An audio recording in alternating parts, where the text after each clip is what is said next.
And as I mentioned pikes, let's quickly touch upon melee detection and unit coherency. We also touched upon it in previous podcasts, so we'll quickly power through it. But essentially, melee detection sucks. You have situations where, Leonidas, just shield bash, pike phalanx immediately. That's ridiculous. Please stop it. You have situations where, for example, as a ranged player, right? Maybe you got attacked. Some of your archers got knocked down by a charge, but you run away with 95% of your unit. But just because one guy is entangled somewhere and he is engaged, your whole unit is detected as in melee, even though that guy is completely dispatched from the unit. It's just some random guy trying to run back to the main unit, right? Your unit will be detected as in melee and therefore cannot use focus fire, even though all the other soldiers are free to do so.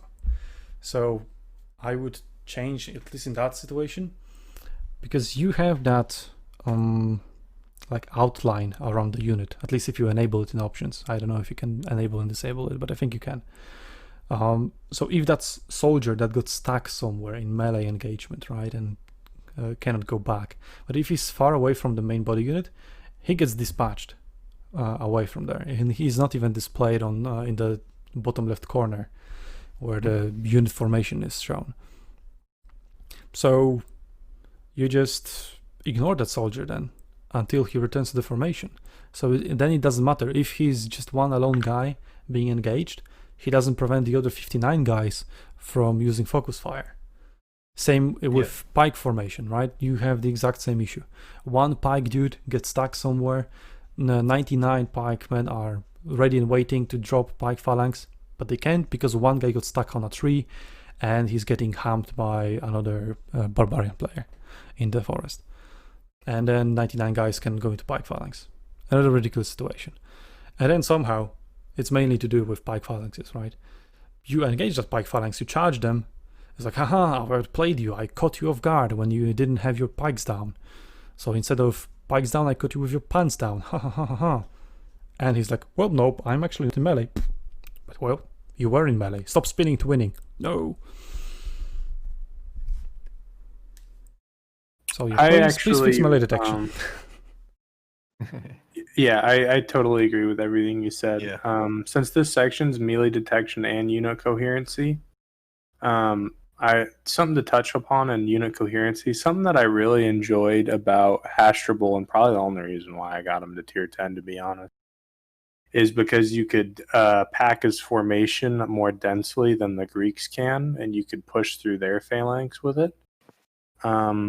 I liked that. Spicy phalanx versus phalanx. I actually really liked that mechanic. And I didn't know what stat in the game was doing it. If it was just because I had more characters pushing against it, if it was mass, if it was something as simple as that mine is medium spears or heavy spears and his were light spears or medium spears. Yeah, but what you're describing here is just unit formations rather than unit coherency, right? What I mean by unit coherency are the issues that are caused by units being all over the place.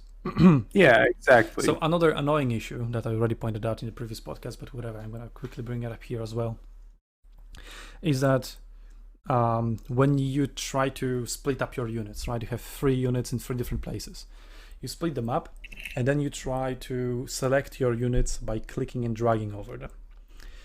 If you do that, right, you clearly have just one unit over here, click and drag, I want that unit to be selected. You don't know if it's your 1, 2, or 3 unit, right?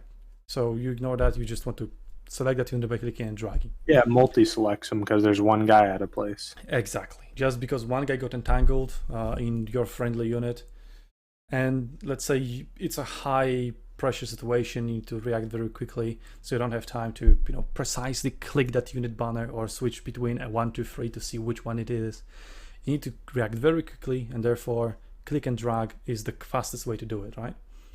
And you do it correctly, but because one, for example, cavalryman got entangled in that unit, so you okay, lining up charge here with this unit, lining up here with this unit. Okay, select this unit and charge, select this unit and charge. But then you select 2 units and charge with 2 units, and then you fuck up one of the charges because one guy got entangled. Yeah. So the same solution as with melee detection, pretty much. Just if the guy is completely dispatched from his unit even though he gets within that click and drag area, just ignore him and just select one unit. God damn it. Yeah, Make it based on the unit IDs. So you need to click and drag over the unit ID, and only those unit IDs that were within the click and drag selection, those units get selected. Honestly, it should be a single line of code, the whole thing. Also, the unit, but the unit IDs also sometimes go all over the place because of the unit coherency issues, and because also of how the unit ID collision, when the units are very close to each other, works. So that also leads to unit IDs sometimes teleporting across the monitor screen, for example, or across the battlefield. Where I was going with the thing where I was talking about why I like hashable and stuff, a lot of the reason why that you would win that is because of poor coherency on the Greek spears side, right? Because you would push through them, and then the flanks of their units would just start freaking out. They'd be like, do I go forward? Do I go back? What's going on? And then suddenly you massacre the whole unit because, you know, theoretically you should be killing the troops in the middle where your formation is dense, right? But you ended up killing the guys on the flanks because they would get overextended and they'd get the pull-through penalty, and they'd just be like, oh, I've fallen out of coherency. It's time to fall over and die now. Yeah, that's what also I don't like when I play Spearman. So you go into phalanx and you push through an enemy unit, right? But your phalanx formation is wider than the enemy you're pushing. So obviously the units in the middle that get to fight, they get stopped and they get pushed back while they're fighting, while the other guys on the flanks just keep advancing, right? When you go forward, they run. And you can't really tell them to go in like just slightly towards the middle of the formation, because of very often there's just an obstacle that just doesn't let you tell your unit to go there. Because if you try to right click there or right click and drag, you can't, because there's an enemy unit there. So you can do it, which I also described in the previous podcast. So you need to have an alternative movement control.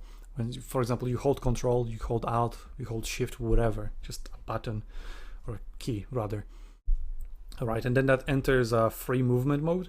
So even if you right click on an enemy unit while in that alternative movement mode, you don't attack the unit, you just walk there. That would fix a lot of issues with phalanx, but it also just just phalanx combat, right?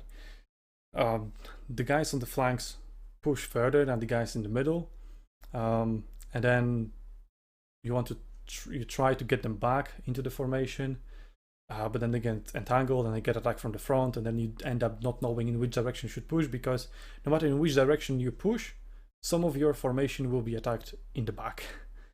Yeah. Which negates the entire point of, you know, the high skill play that you do with pushing back and forth, you know, phalanx fast, shield bash if you have it. Especially if you have high fatigue, those guys on the flanks just poof, poof, poof, poof, poof, explode. Yeah. I mean, I'm no expert on how to manage fatigue and the entire phalanx, so I won't go deeper into it. I play, you know, phalanx casually, not on a professional level like Jojo, for example, right? This guy knows his phalanx, knows how to manage them, and he does it really, really well. Well, I just do it casually. I know, you know my stuff, my way around phalanx, but I don't stand a chance on a deeper level. On the topic of phalanx, it'll take 2 seconds. Take out the heal on hashable, please, God. Yeah, so we need to invite Jojo when we are going to talk about phalanxes, I guess, in the future. Oh yeah. Or just anything else. Just get Jojo on the podcast. Okay, so any other things about metal detection and coherency? Arcleon, Fox, you want to add something? No, there's nothing on ranged or particularly heavy infantry that we haven't covered already. Yeah.